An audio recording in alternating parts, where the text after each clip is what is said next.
Good morning and good afternoon, everyone. This is Coca Sexton with InsideView. Thanks again for taking time out of your day to attend this next session for Social Selling University. Today we have Barbara Giamonco and Kent Gregoire from Social Centered Selling to discuss the 7 steps to moving social leads into sales opportunities. Kent and Barbara, are you there? We're here. Absolutely. Outstanding. So why don't you tell us a little bit of an intro before we move into this? Sure, About yourselves. absolutely. Yeah, so Kent, why don't you start off this time? It seems like I'm always kicking off.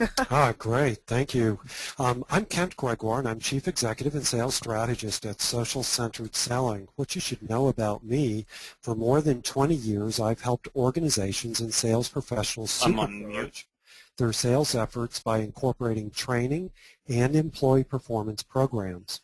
I've founded and served as chief executive of several fast-growth companies and have been directly involved in bringing solutions to the market, building brand equity, and successfully leveraging business partnerships and sales channels to achieve exceptional revenue growth. Barbara?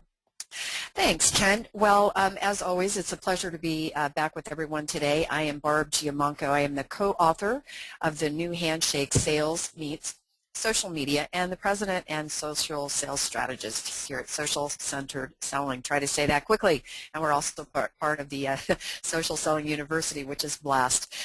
You know, a little bit about my background. I've been selling professionally for close to 30 years, and prior to starting my own company, worked for some companies you would recognize like Microsoft, where I had the opportunity to sell at the enterprise channel and consumer levels throughout my career.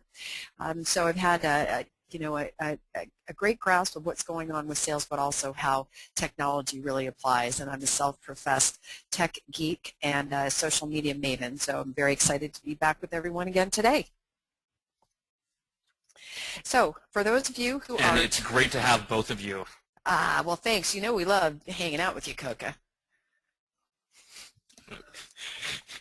All right, for those of you who are tweeting, and we hope you are, you can feel free to reference at Barbara Giamonco or at Kent Gregoire, and or use our tag #SocialSellExcel.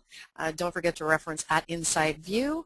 And Coca, I always forget, you have a hashtag for Social Selling University? Yes, we just use social selling, the hashtag social selling.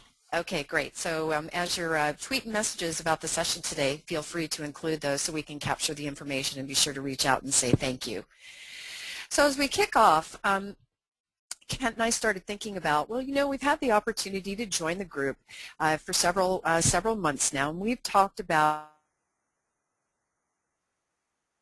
just pop up a LinkedIn profile and the sales come flying in the door. There are things you need to do to be working both offline and online to build that network. We've talked a lot about creating compelling profiles and why it's so important to be visible for the buyers who are looking for the products and services that you sell. And we've talked a lot about how to use things like search inside LinkedIn in order to create lead generation lists. And so that's great, right? So you pull all this information together. Well, at what point do you move that work that you've done into some actionable steps that really help you move opportunities into your sales funnel? And so that's what we're going to talk about today. As Coca said, as you have questions, please chat them in. Hand raise thing, and at different points we'll take breaks and make sure that we address those. But really, these are the 7 steps we tend to use when we are looking at moving the social conversations and the networks that we've built into real-time conversations and engagement with prospects that lead to sales opportunities. And so we're going to talk you through these steps, which are not complicated, but we find that for anything in sales, it's really about a process that you are continuing to follow through with, execute on, and repeat on an ongoing basis. So in essence, we talk about you've created that search on LinkedIn and you know who the buyer is you're looking for. We're going to talk about, there are lots of tools you probably use. We happen to be diehard fans of InsideView's tools, so we're going to talk about how you set up triggers so that you can create daily alerts to get real-time information on those prospective companies and executives you are trying to get in front of. And want to also show you a process of how we kind of think through the intelligence gathering that leads us to spot initiatives or identify potential business drivers. These are the things that you want to start a conversation with a potential prospect with. That's so much more meaningful if you've done some homework and identified some real-time things that you see happening in their business versus just calling up and trying to secure an appointment to talk about products and services with somebody who doesn't know you yet. And research is big with us, so that's the sixth step in the process to make sure that you are gaining that credibility. And then all of us leads to preparation. At some point you're going to pick up the phone and have a phone call, or maybe you're going to set up a live video chat, but at some point you need to have that initial engagement, and preparation is really going to be the key. So we've talked about this in different sessions. By now most of you should be pretty familiar with using advanced search in LinkedIn to first kick off that list of the people that you are really targeting and trying to get in front of. You could use keywords. In this example, we've got sales, so you could use the keyword sales, or you could reference a title. And so what you want to think about is, if you use the keyword sales, remember that anyone that has sales in that title is going to pop up, versus you might be looking specifically for the VP of sales or the director of sales and you want to get right to them, in which case using a title is going to get you a more targeted list.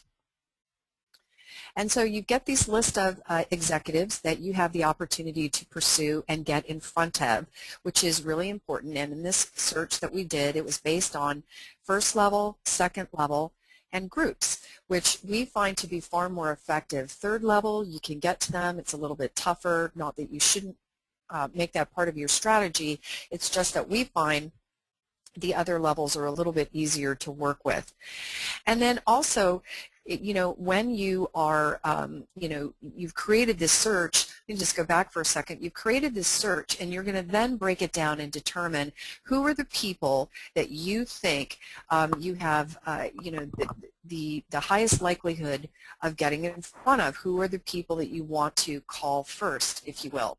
And so you want to break that list down, and you're going to start to look for those shared connections, people that you have in common that can help you perhaps with a referral or an introduction into the organization. So now we've identified our target. So Brad is an executive we want to get in front of, and he's somebody we want to connect to. Well, the first thing that you want to do, of course, is look at how you're connected. What do you have in common? Who are the people you know? Are you in some of the same groups? Do you potentially have, kids who profit efforts? These are all the kinds of things that connect people. It's those interpersonal connections that you're really looking for. And from that point, it then leads you into thinking about going deeper and doing more research, looking for the information that's going to help you have a meaningful conversation and engage in the very first time. And I want to contrast this. To me, this is really important and a bit of a pet peeve. You really don't want the first interaction with Brad to be a sales pitch. And yet this happens all the time. In fact, it happened to me yesterday, and I put up a little thing on LinkedIn because I'm very clear in my profile that I am very interested and open to new connections, and I ask that you please don't send me sales pitches. I don't need the sales spam. So of course yesterday somebody who's used InMail has bypassed that, and it was interesting that he starts off by saying, I want to thank you for your time. And then the whole email is a sales pitch. It's not targeted to me in any way, not really relevant that I can see. I don't know this person from Adam, and he's thanking me for my time. I just thought really it was very, very inappropriate. So when you're thinking about the first interaction, we really advocate you use the technology to do your homework and pay attention to what's important to the person you're trying to get in front of. Now, Kent is a fan of using the profile organizer in LinkedIn. Do know that's a premium service, so if you have one of the premium levels, you have that ability. But Kent likes this, and Kent, you may want to jump in. He likes to add personal notes to the profile to help remind him of some of the things that he wants to have a conversation about. And Kent, is there anything more you'd like to add there? Well, when I use this in particular is when I may be going out and doing some research, or I come across a profile that I think is interesting and I'm not ready to do anything with it, but I don't want to just write it down on a sheet of paper. I go in here, I put a note in here why I thought it was interesting, and then I file it away in a folder. In this case, I filed it in a folder, hypothetically, for some more research that I would be doing on Brad and his company. So it's just a quick way to organize and know, this is someone of interest that I need to dig deeper. Well, and also, Kent, you mentioned the research and the company and does it fit. So talk a little bit more about that. When you're thinking about this and you're thinking about the fit, what does that mean for you, and what do we want to share with the folks listening in today? Sure. Well, from a fit perspective, one of the first things I do is I go right to the company itself. In this case, it's Transcentra, and I'm, understanding what industry are they in, what's happening within that organization. We'll be looking at that later, but I'll ultimately be going over to InsideView and find out what initiatives or drivers might be at play. But the first part of the fit is this an industry, the size company, maybe where they're geographically located, get a sense for the size of the sales team. That would be important to me, the level at which they're selling their products, services, and solutions to. Those would be some of the criteria that I look at, as well as many others. So if the answer was yes to those, it's a large company with a large sales team, they're selling at the executive level, we certainly want to be doing that. That's going to be one of the things that might get my attention. Absolutely, and we definitely talk about this a lot, Ken, as Coca well knows. We're real advocates. You clearly identify who you're targeting, and you have to ask some very specific questions to ensure that you are moving forward at the right time, that it is the right kind of opportunity for you. Not all opportunities are created alike, and so that's why we believe doing some of this initial early upfront research really helps you be much stronger in terms of making that connection with the executive you're ultimately looking to get in front of. And we want to go a little deeper still, right? So the truth of it is, and this comes from InsideView, we're not really here to get into a debate over whether or not you like cold calling. But the reality is that 92% of prospects almost never are going to take that meeting or cold call or respond to an email. And so knowing that that's true, you really have to ask yourself if it's worth just calling down a list of names, strangers, people that you don't know and they don't know you. But what if you took contact data and connections and social media conversations and news and alerts and all these things that Kent and I are huge advocates for? Those are the things that lead to that successful call. Because now you're going to demonstrate to the person on the other side of the phone that you have really cared enough to do some homework about their business, and not every call is going to sound the same way. And that's why for myself, it's a real pet peeve. Again, taking the story I just told you about this gentleman sending me this spam mail over LinkedIn yesterday, I can pretty much guarantee that that exact same email went to who knows how many other people. No customization, no thought to how it would really benefit us. It was all about what he was trying to sell, and yet my reaction was not only to flag it as inappropriate, but to say to my network, be on the lookout not for the individual, but I mentioned the company and just said, it really bothers me when people do this kind of thing, especially when you said, don't send me that communication. So it's not that you shouldn't pick up the phone and make the calls. We're not saying that. We are saying have a strategy, follow these steps, dig deep, do some homework. Then when you really engage, you have a higher likelihood of ensuring that you're going to have success, which is what you want, right, to get in front of that buyer so that you get the opportunity to talk about your products and services and solutions. So the next thing that we do is, on LinkedIn, we follow the company. We conduct daily reviews of changes that are happening in the business. In following the company, if you've ever looked to the upper right, you can see first, second level connections to you in that organization, as well as all of the employees who have LinkedIn profiles in that organization. It can lead to you really getting access to more of the right people. If you're an account manager who has a named account, that's even more helpful because now you can save that list and constantly be tracking as new people are joining the organization. Real opportunity for you to continue to spread your breadth and depth, if you will, inside the organization. And then again, we're fans of InsideView. You might use other research tools, but we believe it's important that you put the monitoring research tools to work for you.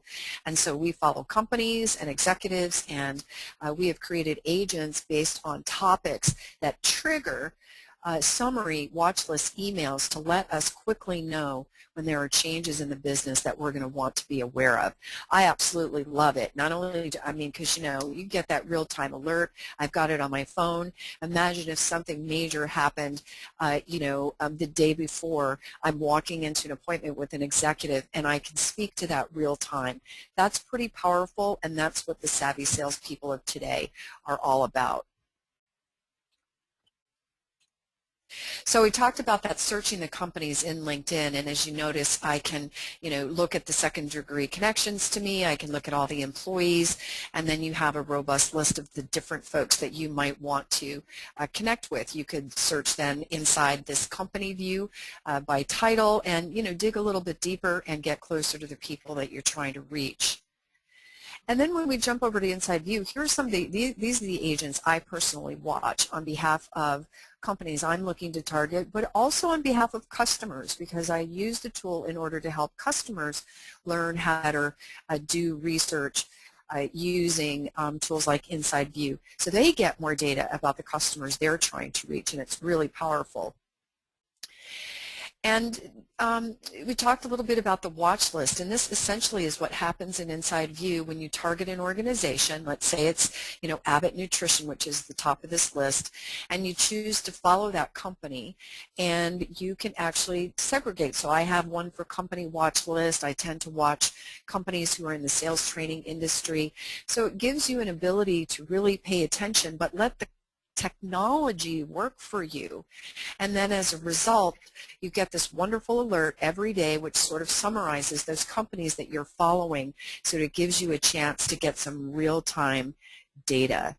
So you go dig deeper, and then you can dig into individuals. And what I love about the InsideView tool is that it works so well, and it is integrated with LinkedIn and as well as Twitter. So, if I'm looking for Tim Sullivan as an example, I can tell whether or not he's got, a profile on LinkedIn. I can follow him. If I follow him, news or press about him specifically will show up on my watch alert. So it's really great to have that ability to get the real time. And then you notice down in the left, well, my left anyway, you can tell when there's something about that individual in the news. Again, the whole way to really be ahead of the curve in terms of getting in front of new opportunities is being able to see data and information that's real time, but then also use that as part of your planning process in order to move to engaging with the prospect you are trying to reach. And we're looking for opportunity. We're watching for those announcements, things that are going to signify to us that, hey, here's the place to have a conversation. So in this case, we become aware that this business is going to, has appointed a new CIO. Well, if I'm trying to get into that account or I'm the account manager, that's going to be really important information to know, and high likelihood that you might not know yet, but you get the real-time information as soon as the press release actually hits. And we've talked about, getting that, creating that watch list so that you are getting the summary emails, which I just can't even tell you how powerful I find this to be. A quick, review every morning is part of my daily sales process. These companies that I am looking to do business with on behalf of our organization, I want to see when these changes are happening, because again, it's either an opportunity to maybe I'm already working with them or I know someone in the organization. It gives me an opportunity to leverage that in a way that's very real time. Now, we also, want to be careful because many of you may start with the free version, and the things that I've just talked about are all part of that. We also have a premium version which, Coca, I'm sure, would be happy to share a little more information about. But we happen to use that because we can dig a little bit deeper and do some other things in terms of creating company lists and contact lists of the people that we are targeting. So you certainly may want to do yourself the favor of looking into whether or not that would fit for you, but we certainly find it to be super helpful. And at this point, before I turn it over to you, Kent, we should probably check with Coca to see if we've got any questions that have come up that we want to 6 and 7. We've talked about, again, you target, exactly who you're going after. You use the tools to do some detailed research. You're looking for real-time information, personally and professionally, that can help you create a strategy for making that phone call and securing that appointment. So, Coca, any questions coming up at this point? Yeah, a couple questions have come up in regards to, how much time, you've gone through this content, but how much time do you find yourself, and do you talk to customers about, does it take to do this research? Is using tools actually making this process longer, or is it speeding it up? I'm going to say it speeds it up, but how much time do you think needs to go into the researching when you're leveraging these applications? Well, I suppose it's going to be different for each client, but the truth of it is, I agree with you. First, before I answer the question, Coca, I'm going to tell you right now, I believe it actually speeds up the process. And the reason I believe that to be true for myself is because, first of all, I start with a targeted list. Yes, there might be 100 companies we'd like to get into and get in front of, but really, I'm going to call that down to probably 15 to 25, and then really focus some attention to dig in. I would say that I can actually do a pretty good job. Now, I've gotten more practice at it, but I can do a pretty good job of getting in and researching an account 10 to 15. You can do it pretty quickly. But then initially, once you've done a little bit of research, but you've set up to follow the company, then the process becomes even faster, because you're getting a summary alert of data that you just need to quickly scan. It can take you, 5 to 10 minutes to kind of scan through your list to see if there's anything new and interesting happening. I'd love to hear from Kent. Again, I've been doing it for a while. It doesn't have to take hours, but once you get into a groove, you know exactly what you're looking for, it can be very, very quick. Yeah, I've just last evening, actually 2 evenings ago, I spent about a half hour online, and I actually surfaced 3 really interesting situations because I was honing down to the potential target, and as it turns out, 2 of those companies I was able to do some research on very quickly and already have meetings set up for Thursday. Previously, prior to using Sales 2.0 tools, and especially tools like InsideView, it was really much more challenging, and it is about gathering this intelligence. We'll talk a little bit more about an intelligence gathering tool in the next few minutes, but having a repeatable process and a methodology about how to bring this together is part of the simplification of the process that can yield an enormous savings of time. But it isn't just the time, it's getting the information that's necessary to provide the insight that ultimately will lead to having a credible conversation, being perceived as having a credible conversation with a client executive. Quick question.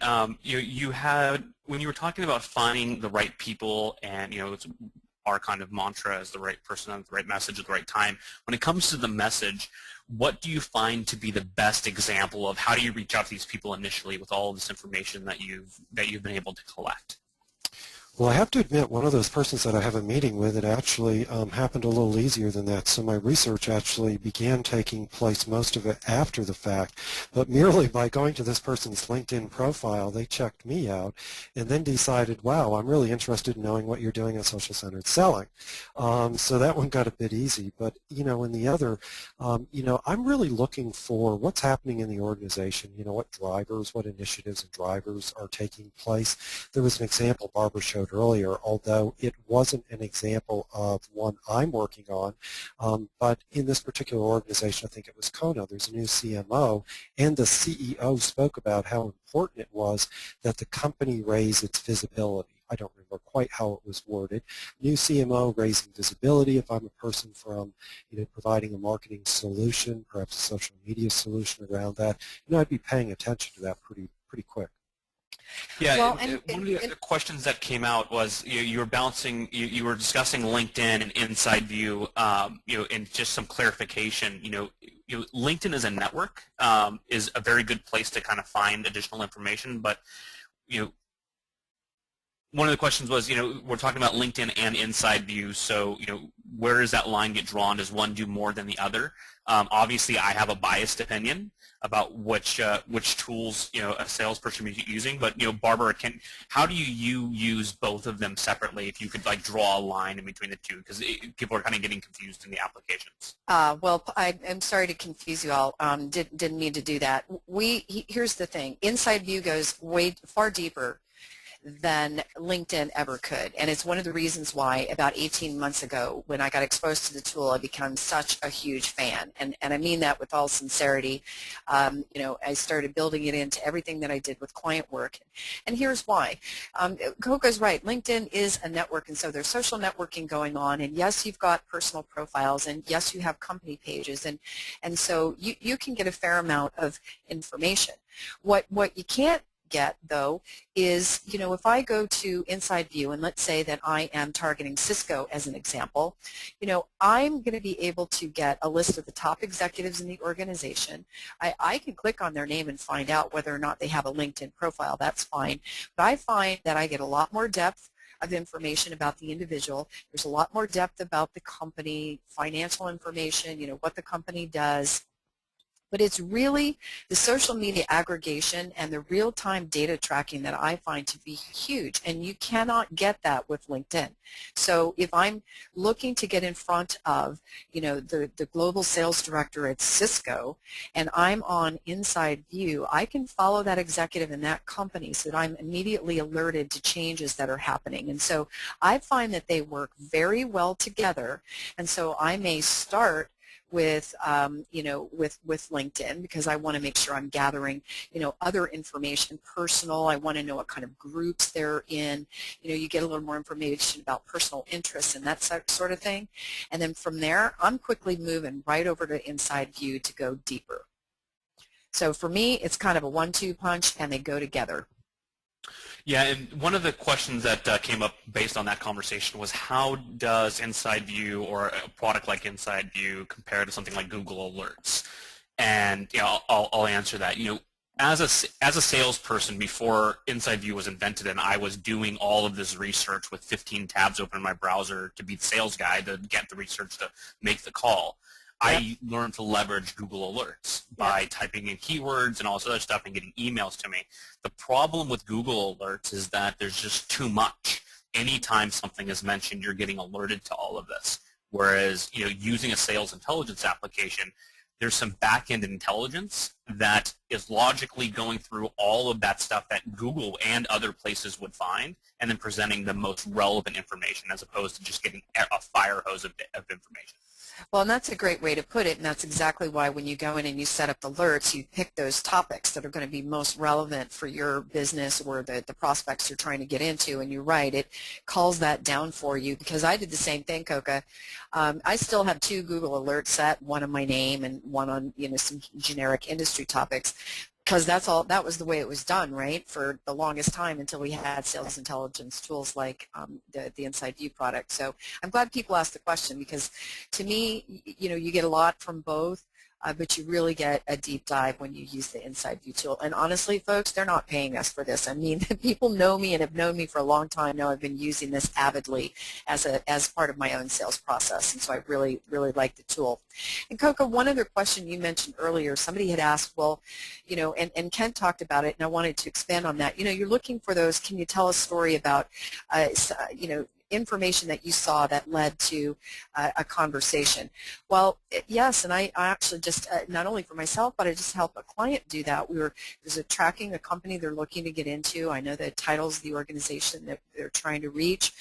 I know what are really sort of the triggers for them that there could be an opportunity. And in this case, it was more personal. In other words, one of the executives that they had targeted on their list, well, when we did our research, we found out that they had just been awarded Technology Executive of the Year in their field in their state. And so that was a perfect opportunity in a very sincere and authentic way to engage by offering out congratulations.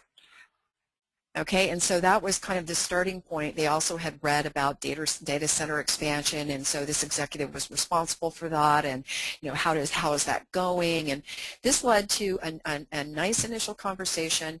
The representative was able to secure that appointment, and now they're moving forward with a sales opportunity. So it can be business related. Don't forget the power of noticing if someone's been awarded some major award in their industry. That could be the leading point. That's amazing. That's a good story. And we're always looking to collect these kind of things. One of the other questions that came up is, what other types of tools should a salesperson be investing their time in? Obviously, you want to be part of some social networks as well as have some intelligence being fed to you. And by far, LinkedIn is the largest B2B social network. InsideView provides the intelligence. I also say that, I think that salespeople should learn to leverage Twitter. In fact, I think they want to, they just don't know how. But there's a lot of tools that help you leverage Twitter for searching for specific sets of information. We're starting to see more data around companies that are kind of on that front edge. I mean, InsideView being one of them, but there's other companies, IBM, for example, that is learning to leverage Twitter as a tool for sales. And there's applications. I don't know if anybody's familiar with a company called Sprout Social that has a Twitter interface that allows you to stream information as well as set up a lot of specific searches. But there are tools out there that help you leverage these social networks, and I think that salespeople. One of the great things about Social Selling University is that they're not able to digest it or use it for any actionable purpose. Right. Well, and I like Sprout Social. I like Hootsuite. I'm also a fan of Focus, by the way, Focus.com. Oh, Focus, yes.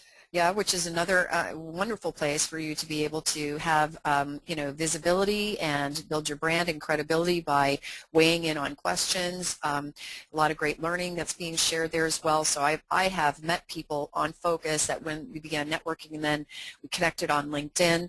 I would also say, while you may not be doing a lot in terms of posting, don't forget the power of a Facebook fan page. If the company you're targeting has got a Facebook fan page, just observe what kinds of conversations are happening. What are they posting there? Are there, new information and press releases? So there are a variety of sources. And, I would say, too, Coke, for those folks who are using tools like Salesforce.com as a CRM, Chatter, right, which, leverage the power of internal conversation where Absolutely. People inside your company might have intelligence into one of the businesses you're trying to get in front of. Yeah, and we have somebody on the webinar, Jeff. I'm gonna mess up his last name. Sheenbein. Jeff, are you there? Yeah. So you had mentioned something very compelling actually in the chat box. Can you tell us about the story that involves a sale from Twitter? Yeah, we're actually a social enterprise, so we we provide higher paying jobs to at-risk adults. And I saw a posting from Houghton Mifflin, a huge publishing company, that announced that they were opening a CSR department. And they announced the person that was going to be taking it over, and I just simply congratulated that person and then look forward to, checking out their work in the future. And we got a call from them the same day saying, hey, we're looking for a socially responsible printer, and thanks for your posting. And we got about a $25,000 order within a week just from congratulating this woman on her new job. Awesome. Amazing. That's a great story. Thank you, Jeff. Let me see. I think we have another Joy Richard. Did you have a question as well, Joy? Joy from Aspect. thought I heard her in the background, but all right. Okay, well, I'll let you continue, Barb. Go ahead. Sure. Well, Kent, it's all about you now. All right, so we're going to go on to step 6, learning about your prospects and learning about your clients. We've covered some of this before, but research is what really does begin to separate us from the wheat from the chaff, so to speak.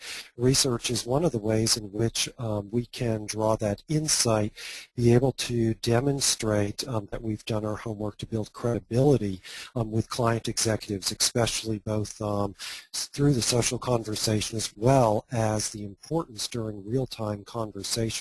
So I'd like to take a look for a few minutes at developing an in-depth knowledge about your prospect.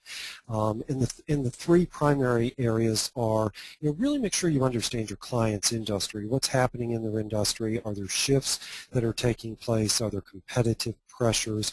What's going on? Potentially understand the metrics, the key metrics that the client executives who you're going to be speaking to are using based on the industry and their own business.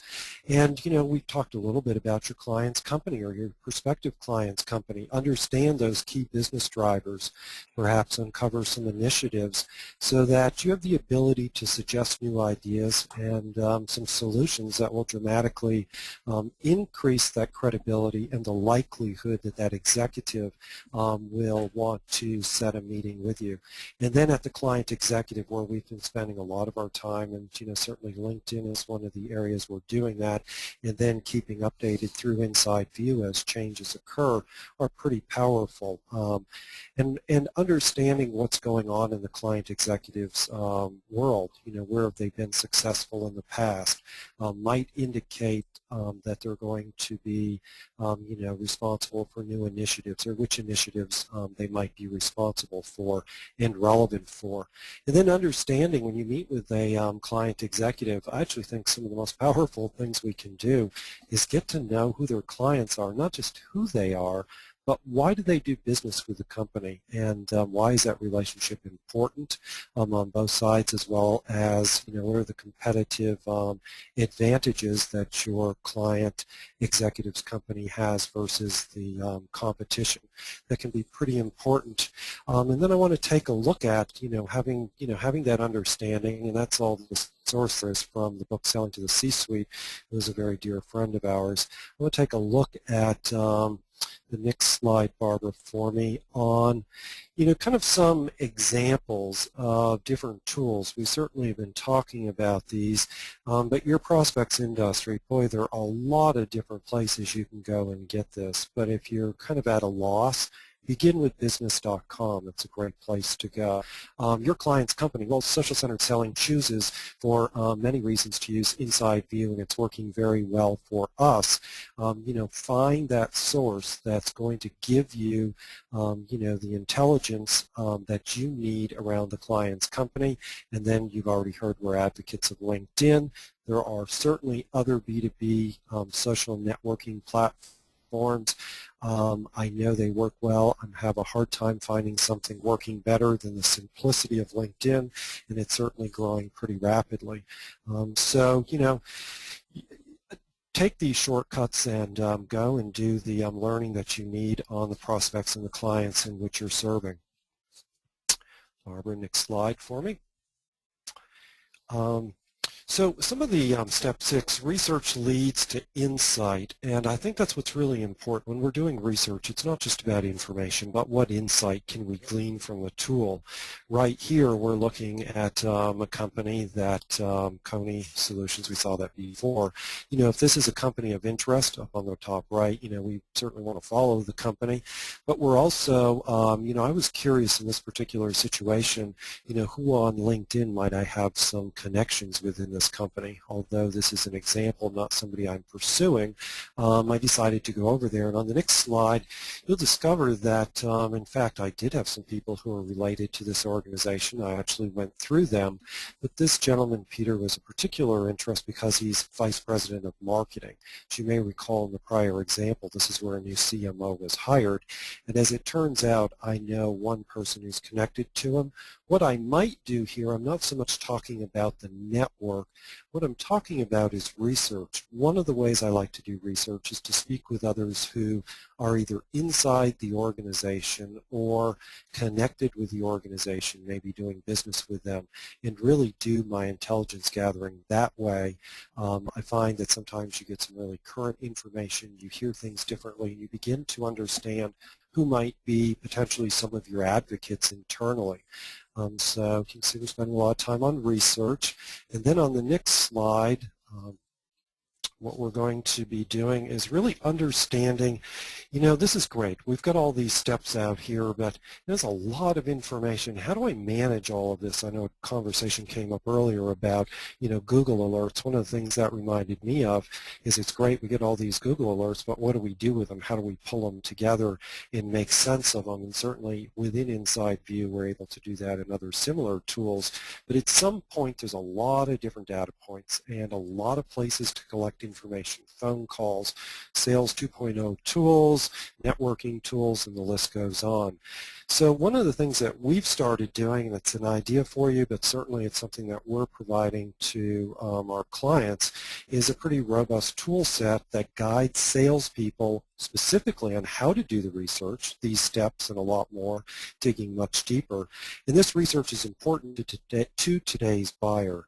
In fact, they actually expect that we've done our research. We know that, the Buyer 2.0, and it helps us organize our sales intelligence information, and it further helps us analyze and qualify the opportunity, ultimately to accelerate the deals that matter most to us in moving the needle. Using the power of this tool set, users can now plan their initial approach with great confidence for real-time conversation with an executive. So this here is, it's a tool that systematically guides the sales professionals on where to do the research, how to organize this research, and prepare for that initial meeting. And then another tool that we're using and I've been using with clients significantly is Sales Opportunity Snapshot. In this tool, it's a very robust tool because it's about aligning the sales process with the client's buying cycle. And boy, that really gets me excited because, today with Buyer 2.0, we really need to be so focused on the buying cycle. What are those executives thinking, and, how are they moving through the process of making buy decisions, and how can we influence those decisions? This tool here is a very visual tool. This is just one of the screenshots. And looking at it very quickly, when one understands the tool, we begin to understand what do we need to do to further qualify this opportunity, not from just a social perspective, but from the buying cycle, and reduce the sales cycle and increase the probability of closing, and potentially even closing a larger deal, because we're able to provide greater solutions into the organization that we're representing their best interest of. So those are some of the tools that we're using to help bring the social intelligence together and to further qualify the opportunities. Then, step 6, it's really quick about... question. Sure. So can you go back one slide? Sure. Explain a little bit more about this. Is this a training that you provide, you and Barb? It is. It's a training. Like how to create these snapshots? It is. We actually provide, this is a pretty robust training. It's either done in live sessions or in a webinar session. The part of it is training on the methodology, and then the next step is that we're actually working with the participants, whether it be virtual or live, on real situations in which they are working so that they're putting the tool to use. Why salespeople like this tool, not just here domestically but globally, why they like this tool so well. It's not a tool about reporting. This is a tool salespeople love because it's very visual and it actually helps us do our job really well. It's a very no-nonsense tool. The other two sections of it, Coco, since you've asked, are about the influence map. Pretty powerful, but we look at the influence map and how is influence flowing, who do we need to meet, who have we been blocked from meeting, how are we going to navigate around that, who has whose ear. That's also great in an existing account, but it's certainly the focus there is on identifying the relevant executive, that one executive who has the most to gain as a result of implementation of the solution we proposed, or lose. But that relevant executive, as we've talked before, is essential to know, because if we're not aligned with them, our competition is, and we might as well kiss that deal goodbye, would be the easiest way to explain it. And the other one is selecting a competitive strategy. That also includes value proposition around the opportunity itself, crafting that in a collaborative approach, and then it has a next steps and actions that need to be taken to further the opportunity. And the next evolution of the tool, that's actually going to be pre-populated to some extent. So it's a very no-nonsense tool. In fact, the only boxes that you type anything into on this page, you can see there's very few. And on the selecting competitive strategy, other than putting the people on the on the influence map, other people out there, which in a sense look like avatars.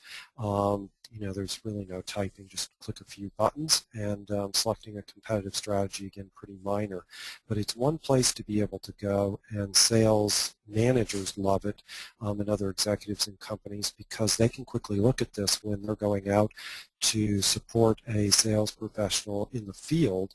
They can look at it very quickly and say, I understand this, I have everything I need to enter into that conversation. So this is where you're collecting all the information from InsideView and other services and putting it into this methodology that is then basically giving you the snapshot of what you can actually do with this account. Correct. There's two parts to it. First of all is the intelligence gathering, putting all of that data together, being prepared with great confidence for that initial approach with the executive in a real-time conversation, probably most likely by phone, to schedule that first meeting, and we'll go over that in step 7. Now, once you've had that first conversation, to really begin and build out the sales opportunity side, which is this particular dashboard here, to increase the close rate. The key here is actually on qualifying the opportunity, answering the 3 questions, should we even be pursuing it? So the key is, should we be disengaging? And if we should, let's disengage, so that we can focus on the right opportunities to pursue. This helps determine that very, very quickly. It's so easy to use and so effective. It doesn't have more than 3 screens to do an entire deal, whether it's hundreds of thousands or thousands or millions or billions of dollars. It doesn't matter. It's 3 screens. That easy. Well, and the thing that's cool about it too, Coca, is that because this is all as part of a Visual Basic in an Excel spreadsheet. You do this on an account that you're trying to penetrate. You've gathered the data, and you walk through the sales opportunity snapshot. You've gathered this information. Oh, by the way, you can pop it into your CRM system, and you can tag it to the opportunity, so it becomes a record that you can continue to build upon. But also, you can now attach it inside, say Salesforce, with that person's record and the opportunity, and so it's all very tightly integrated. Very nice. Thank you for the clarification. There was actually a lot of questions about it, so I'm glad you guys were able to go through it in a little more detail. Yeah, well, and the thing that I think is pretty cool about it too, quite honestly, is the first one. Having managed sales folks and been a salesperson myself, it can be easy to think that we should pursue every opportunity, and the reality is that's expensive and it can waste a lot of time. So Kent's right, and like a lot of sales managers, I had folks, they did not want to put stuff in CRM systems, but they love this because it's easy, and it helps quickly to identify whether or not they should even be wasting their time, or what the likelihood of success is going to be. So we think it's pretty powerful. I think you kind of covered this, Ken, so should we move them into step 7? That'd be great. So step 7, this is the time, the opportunity that we're all working toward, and that's preparing our initial approach, oftentimes done with a telephone call with an executive. I would personally choose to use a telephone call over email or another means, unless somebody's willing to make the introduction live over lunch or in somebody's meeting. Of course, that's always ideal, but at some point we're going to have to do something that's going to get us a meeting with the executive. This is a pretty simple simple approach here. In fact, this here comes from the book Selling to the C-Suite, and I realized I did not give credit to it, but he's a very close friend and colleague of ours, the author. And the 4 steps are the introduction, and Barbara, I think you can probably move through these, and it'll populate what each of these actually represent. The introduction, it's really important to be relatively brief. We want to make sure that we very quickly address who's referred us, or remind them the introduction point. That's really important, and that's connection. Be clear and specific for the purpose of your call. If we're asking for a meeting, this is a busy executive. We generally have 3 minutes. I think a long conversation is 5 to 7. We generally have 3 minutes and upwards of 5 to 7 for this conversation. We need to be pretty quick. We've got to say something that's going to grab their attention, but ultimately we're looking to secure a meeting. The credibility is the part where you want to spend more time. And this is where you want to demonstrate this research, this intelligent gathering, the insights that you've been able to draw and build upon to communicate and articulate a very clear message. Why is it you're calling them? What's going to grab their attention? Boy, if you know there's something going on with regard to drivers, business initiatives, you want to be talking about that, especially if you have done sufficient enough research and know that any of those are of interest to this particular executive. Make sure you're getting to those quickly. The credibility, as it turns out, from an executive point of view, us building our credibility is a very key component. And then commitment and action. And this often is overlooked. I think it's understood. There's a couple things here on commitment and action. The first is, do it. Be clear and specific about what you're asking for. You're asking for a meeting. If you're asking for others to attend the meeting, make sure you're asking. If it's that you're asking for information, make sure you ask for the information, be specific about it by when you want it to happen. If I'm asking somebody for a meeting and they say they want to include somebody else in it, ask them to make that introduction prior to the meeting so that you can begin a conversation socially or potentially over the phone with that executive. So these are some of the things you want to do. Obviously, there's a lot of additional things you can be doing to prepare your approach, but if you keep it pretty simple to this 4-step process, it has been proven to be effective not only in North America but around the globe. So go ahead, Barbara. So, Coca, other questions, because that's what we have for everyone today, and I've seen some comments over Twitter that people are resonating with some of the material, which we think is really great. What other questions do people have in the last few minutes that we could address? Or if none, we'll just turn it back over to you.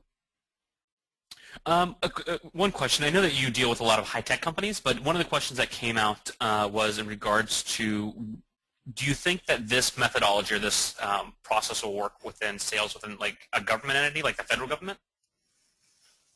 The process will absolutely work. The tools might be a little bit different. We have a current client who has a very large division focused on federal and in gov accounts. And so one thing that we've discovered is that, some of the information we were looking for in LinkedIn, as an example, was a little bit light. So I know there's another tool called GovLoop that is somewhat similar in nature. So the process itself can absolutely work. I think the criticality is making sure that you're finding the right tool and the right networks where people in that particular discipline are going to spend more time. Oh yeah, somebody had actually typed in govloop.com. There you go. One of the questions that came up was in regards to the response rates when you are reaching out to these people through these social networks. Are you finding that in-mail, for example, is more effective than a regular email that you would send, even if the content was both the same?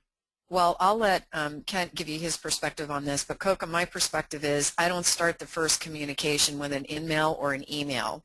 And I know you're going to have an upcoming session by a colleague of mine and good friend, Joanne Black, and we know from absolute certainty and research that the 2 best ways to get that meeting with the person you're trying to get in front of is either through a personal introduction and a referral, or somebody who is credible inside the organization who can sponsor you in.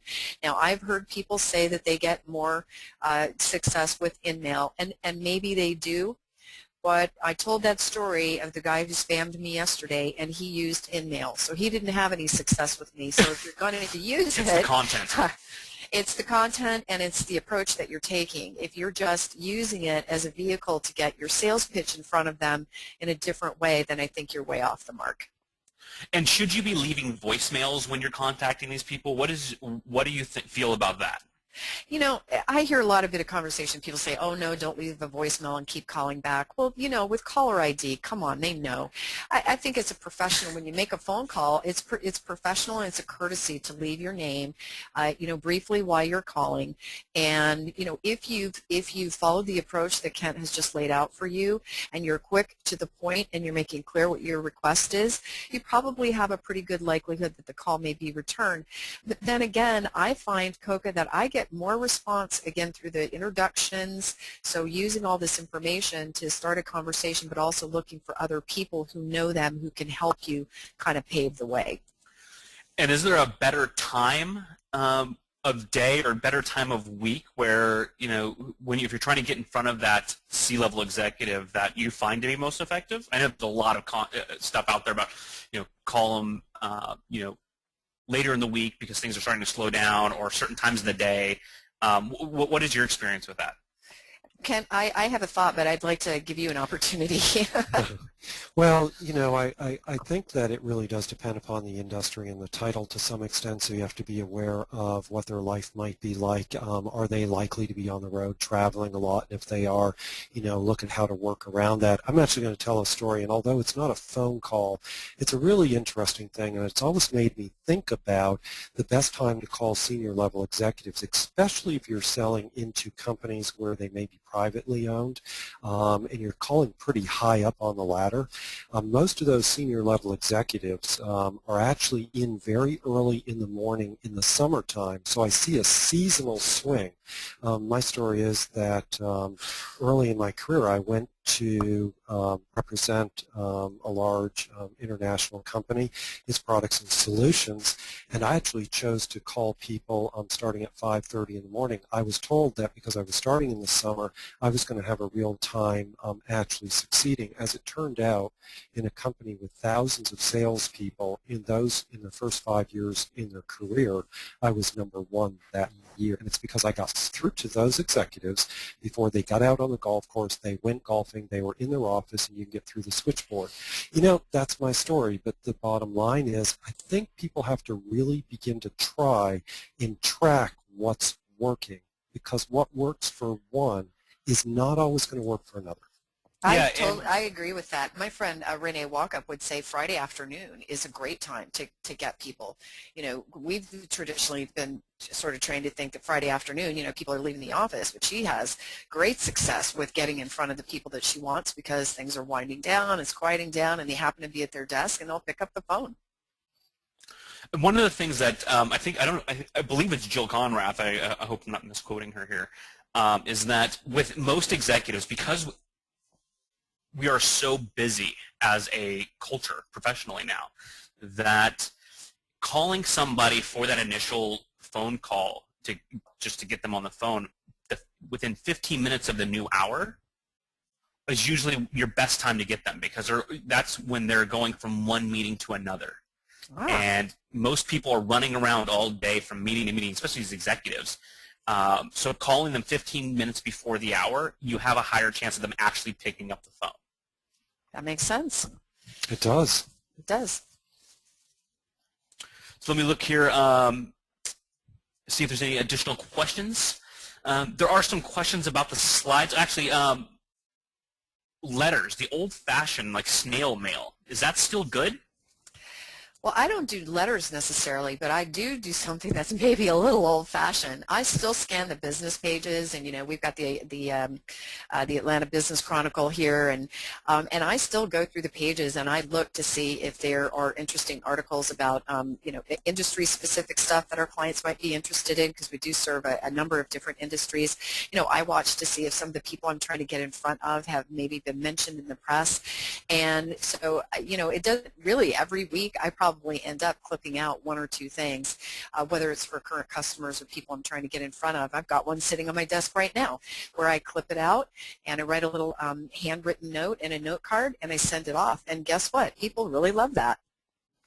Yeah, I've always been against the snail mail approach, but when it is extremely targeted, I even appreciate it. Well, I think snail mail can work well. I mean, there are different approaches to it, but I would fully agree it needs to be clearly targeted. I actually believe that it can actually help in a campaign in which you are, you've really qualified the companies and you have a really good, clear sense of the executives with whom you want to be communicating with. Snail mail can work, and I know that it does work. Lots of studies over 23 years by a particular company, and that's just one of the pieces they use. But one of the things I find that's not effective in snail mail is, including that corporate glossy brochure, that moves it over to what I would call a sales conversation. What you're trying to do is to create a relationship, and what Barbara spoke about, is about creating a relationship. You're not trying to sell anything yet. It's just like social. So certainly there may be some products and services that would do well being more overt. But, again, we're talking about creating a relationship, and if that's what the mail is helping to accomplish, I'd say go for it. It's a good thing. Outstanding. Well, I think that's about all the time we have. Is there anything else that you wanted to go through in closing, Kent and Barb?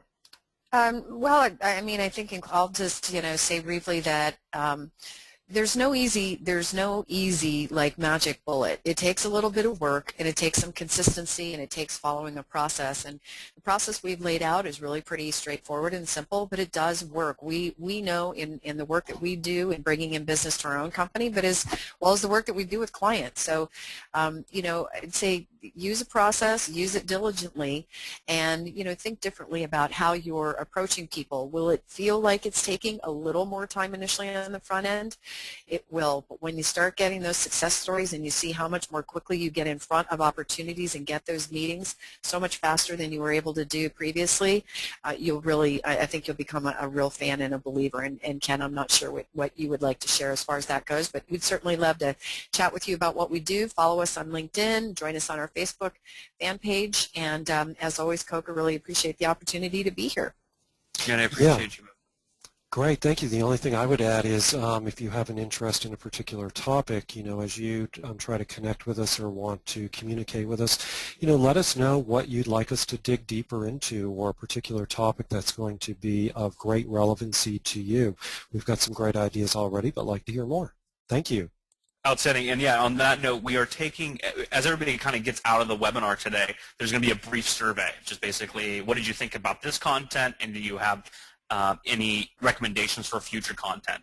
And we'll be taking all that in, and I'll be sharing that with Barb and Kent, and we'll continue to develop these, because I think that the hunger for leveraging tools like InsideView and other social media to be better in sales as well, prospecting, identifying the opportunities, and dealing with your customers is hitting a critical mass. So if there's something that you want to learn more about, let us know, and we'll dig into it for you. All right, everyone. Thank you all very much. And again, this webinar the recording will be emailed out shortly as soon as it gets processed. And we look forward to everybody coming back for the next Social Selling University webinar. Thank you.